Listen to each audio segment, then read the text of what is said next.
Assalamualaikum warahmatullahi wabarakatuh. Pada kali ini saya akan menyampaikan materi tentang routing.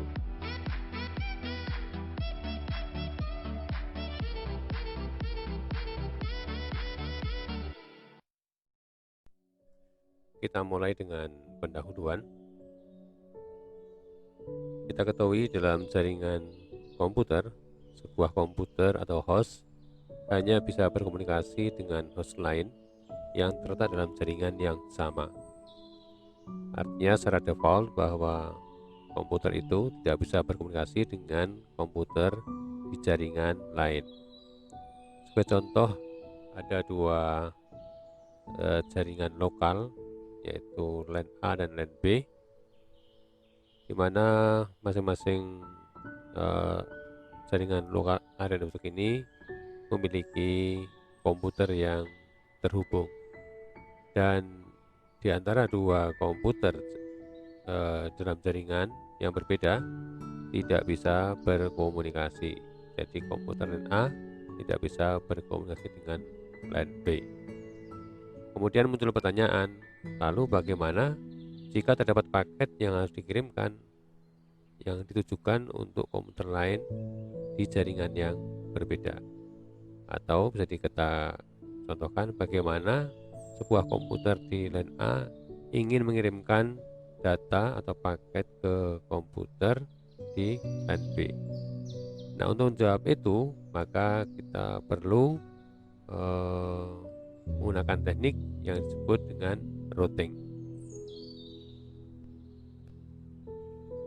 Sekarang kita akan membahas tentang apa itu routing. Routing adalah proses menentukan jalur yang akan dilalui oleh paket, dan perangkat yang melakukan routing disebut dengan router. Perangkat bernama router dikenal sebagai perangkat jaringan yang cerdas karena dia memiliki CPU atau Central Processing Unit dan memori, serta memiliki kemampuan untuk menentukan jalur lewat paket, serta mampu menghubungkan beberapa jaringan komputer yang berbeda. Jadi dengan adanya router ini, dua komputer yang berbeda jaringan bisa saling berkomunikasi atau saling kirim paket. Dan dengan routing, sebuah paket dapat keluar masuk ke jaringan lain secara bebas sesuai dengan aturan yang ditetapkan. Jadi dengan routing itu, antar komputer bisa saling kirim data, saling kirim paket yang bisa terjadi kapanpun sesuai dengan aturan yang ditetapkan atau sesuai dengan protokol dari routing yang ditetapkan. Sebagai ilustrasi, sekarang kita lihat gambar yang ada di hadapan kita. Di situ sebelah kiri ada sebuah source dan yang kanan bawah ada destination. Source adalah komputer yang akan mengirimkan data dan destination adalah komputer yang akan menerima data. Dari source ke destination, di situ melewati banyak sekali router yang bisa digunakan untuk mengirimkan data dari source ke destination. Dalam gambar ada tiga pilihan atau ada tiga alternatif bagaimana data dikirimkan dari source ke destination. Yang pertama adalah yang ditunjukkan dengan panah merah melalui jalur yang di atas. Kemudian yang kedua, jalur yang ungu yang di tengah. Kemudian yang ketiga adalah jalur yang warna hijau yang ada di bawah. Jadi untuk menentukan route itu bisa sesuai dengan kebutuhan, apakah mau yang merah, ungu atau hijau, atau mungkin ada alternatif lain yang mungkin selama ada protokol yang mengaturnya.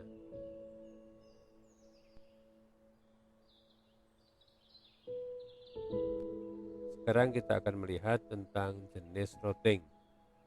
Jadi routing itu ada dua jenis. Yang pertama adalah static routing dan yang kedua adalah dynamic routing.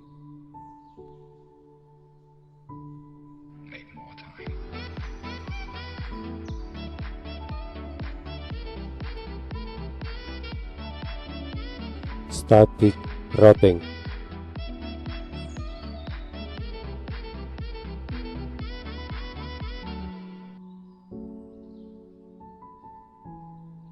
Static routing adalah routing yang dilakukan secara manual. Artinya menentukan jalur-jalur yang akan digunakan dari asal ke tujuan itu menggunakan daftar yang dibuat secara manual. Jadi setiap jaringan yang akan dijadikan sebagai jalur itu harus dikonfigurasi atau ditetapkan satu persatu oleh seorang administrator jaringan. Jadi jalur yang akan dipakai, yang akan dilalui itu harus ditentukan secara manual oleh administrator jaringan. Nah, kelebihan dari static routing ini adalah lebih aman serta tidak membutuhkan sumber daya yang besar. Aman karena apa? Karena untuk menentukan ini admin jaringan yang memiliki keputusan dan barangkali tidak akan diketahui oleh banyak orang, tidak bisa diprediksi. Nah, kekurangannya adalah apabila terjadi perubahan dalam sebuah jaringan, maka administrator jaringan harus melakukan perubahan routing ya, mengulang sesuai dengan kenyataan yang ada, sesuai dengan kondisi jaringan yang baru. Ini adalah kekurangannya. Dalam routing itu akan dibutuhkan yang namanya tabel routing. Ya, tabel routing itu merupakan kumpulan jalur jaringan yang telah dikonfigurasi atau ditentukan. Jadi daftar router yang akan dilewati untuk mengirimkan dari asal ke tujuan. Nah, static routing ini dikenal lebih aman karena pada static routing tidak ada update informasi tabel routing yang dikirimkan ke router lain. Artinya router lain tidak tahu jalur mana saja yang akan dilewati oleh paket itu, sehingga tidak akan ketahuan rute data itu. Nah, kemudian informasi yang terdapat dalam tabel routing antara lain ada network destination dari tujuan, ada subnet mask ya, di subnet mask dari tujuan, dan juga adanya gateway. Jadi ada 3 informasi yang digunakan untuk menentukan dari satu titik ke titik yang lain dengan 3 informasi tersebut.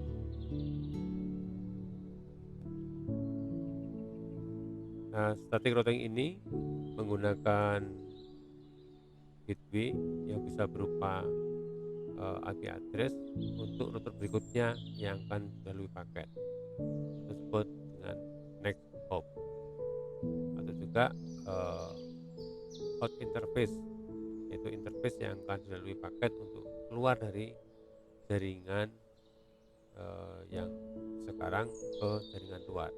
Ini sebagai pintu untuk menuju jaringan tujuan. Nah, static routing ini lebih cocok digunakan biasanya untuk perusahaan atau jaringan yang kecil, yang tidak rumit, yang sederhana, karena pada perusahaan tersebut jaringan digunakan tidak besar, tidak kompleks, jadi dia bisa menggunakan routing yang sudah baku standar atau sudah ditentukan secara manual. Nah, sebagai catatan atau penegasan bahwa routing yang dilakukan jika jumlahnya router hanya terdapat dalam topologi itu hanya satu, maka routing tidak perlu dilakukan, karena kalau cuma satu router maka tidak perlu ada teknik routing, cukup sebagai penjembatan dengan router tersebut, ya, tidak ada penjaluran.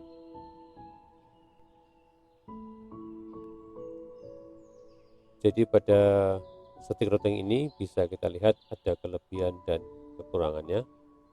Jadi kelebihan yang bisa kita lihat dari static routing, yang pertama bahwa tidak memerlukan waktu yang lama untuk pemrosesan rute yang akan digunakan ketika kirim paket ke rute tujuan.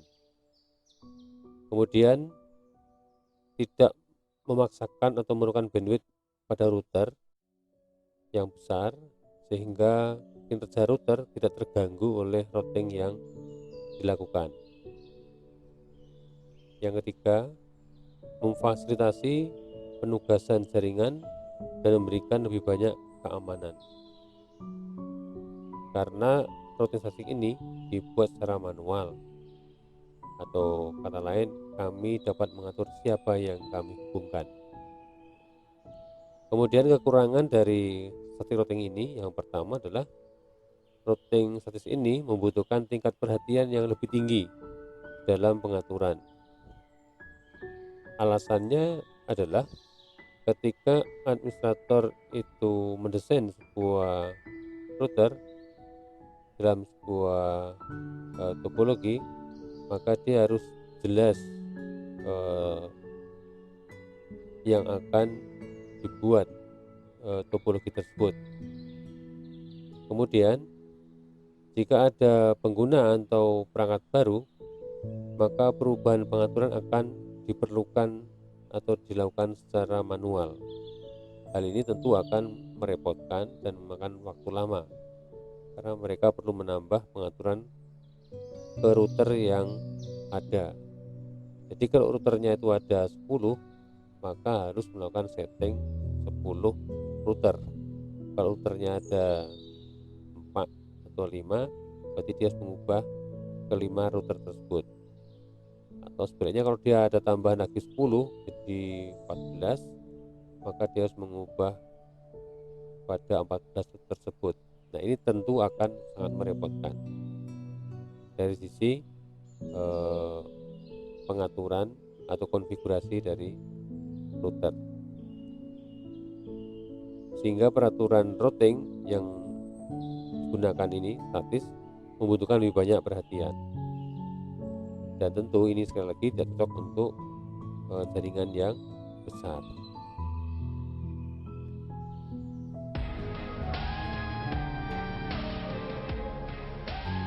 Dynamic routing.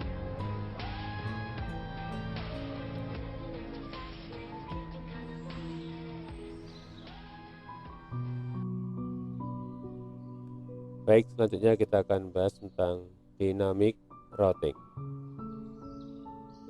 Dynamic routing adalah routing yang bekerja menggunakan protokol routing atau aturan routing dan memiliki algoritma dalam menentukan jalur. Nah, kelebihan dari dynamic routing adalah apabila terjadi perubahan dalam satu jaringan, maka protokol routing akan secara otomatis melakukan routing ulang sehingga dapat menyesuaikan dengan keadaan jaringan yang baru. Dan ini bisa kita lihat sebagai contoh apabila kita membuka sebuah website, kemudian terasa lambat, maka kita bisa menyetop pada browser, kemudian kita bisa refresh atau reload agar kita bisa mendapatkan rute baru dan tampilan lebih cepat. Nah, kemudian pada kekurangan dari dynamic routing adalah membutuhkan sumber daya jaringan yang lebih besar seperti CPU dan memori, sehingga performa jaringan agar tidak menurun. Pada dynamic routing akan terdapat perubahan tabel routing secara periodik atau update tabel routing secara periodik. Nah, fungsi dari update tabel routing ini adalah agar setiap router yang terhubung dapat mengenali jalur-jalur yang digunakan oleh router pengirim. sehingga nantinya router-router dalam jaringan akan bekerja sama untuk meneruskan paket-paket yang diterima untuk dikirimkan sampai ke tujuan. Baik, sekarang kita tinjau tentang keamanan dynamic routing. Jadi karena ada update tabel routing itu, maka dikatakan dynamic routing itu menjadi kurang aman. Hal ini dikarenakan sewaktu tabel routing beredar di jaringan, kemudian informasi yang dibawa itu dapat dicuri atau disadap oleh pihak tertentu yang tidak bertanggung jawab tentunya. Dan ini berbeda dengan static routing yang tidak melakukan update tabel routing, sehingga informasi tentang tabel tidak ada di jaringan. Nah, oleh karena itu maka dynamic routing ini dikatakan cocok digunakan untuk jaringan yang berskala menengah hingga besar, karena pada jaringan tersebut lalu lintas data begitu banyak dan kompleks dan membutuhkan kecepatan pengiriman data dengan memilih jalur-jalur yang paling baik. Nah, dynamic routing ini didesain dengan menggunakan algoritma dan protokol routing untuk menangani jalur-jalur yang akan digunakan, yang akan mengubah jalur secara otomatis apabila terjadi perubahan. Nah, ini dari kunci dari dinamik adalah akan ada terjadinya perubahan jalur secara otomatis apabila memang ada perubahan. Dan sekarang kita lihat perbandingan antara static routing dengan dynamic routing, dan tentu juga sudah kita bahas di setiap masing-masing. Sekarang kita buat rangkumannya. Pada static routing, tabel routing dibuat dan dihapus secara manual oleh administrator, sedangkan pada dynamic routing, tabel routing dibuat dan dihapus secara otomatis oleh protokol routing. Kemudian pada perubahan routing, untuk yang statik dilakukan secara manual, kalau dinamik secara otomatis. Pada static routing tidak memerlukan protokol routing, pada dynamic routing itu menggunakan atau memerlukan protokol routing. Kemudian static routing tidak melakukan update tabel routing ke router-router yang lain, sedang dynamic routing itu melakukan update tabel routing secara periodik. Static routing dikatakan lebih aman dan dynamic routing kurang aman. Kemudian static routing tidak banyak menggunakan sumber daya, sementara yang dinamik lebih banyak menggunakan sumber daya. Kemudian untuk skala, static routing cocok digunakan untuk jaringan kecil hingga menengah, sedangkan dynamic routing cocok digunakan untuk jaringan yang menengah hingga besar.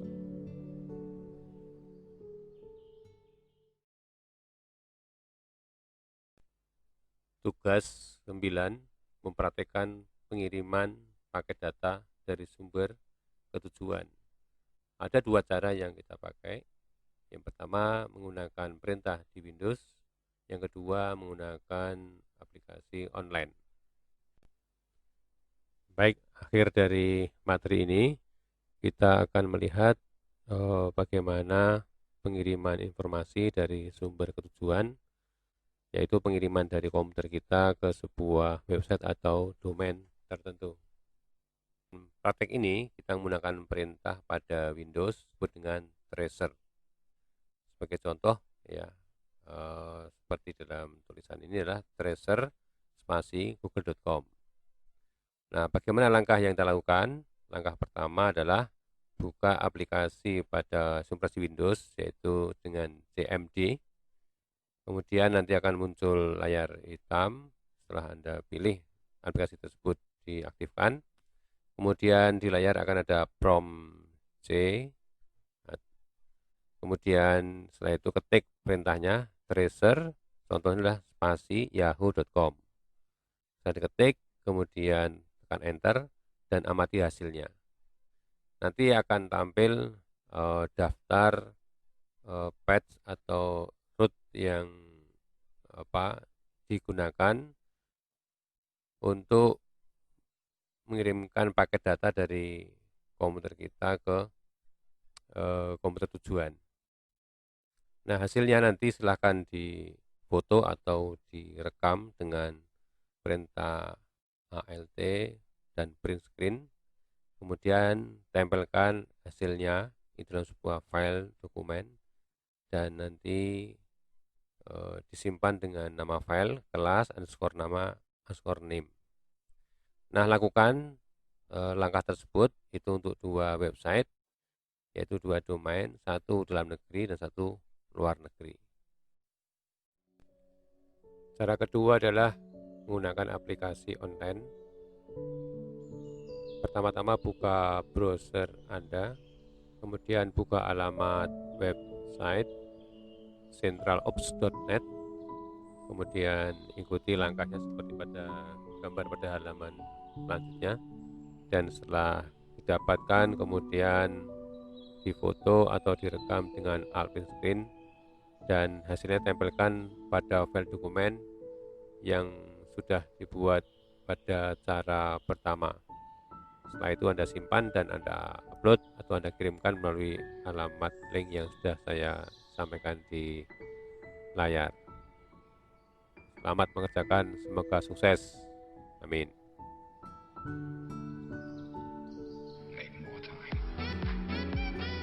Cara melacak root dari sebuah domain. Sebelumnya buka browser Anda, kemudian langkah pertama isikan alamat web centralops.net, kemudian pilih menu domain desired yang kiri atas, kemudian pada kolom yang tampil isikan alamat web yang Anda inginkan.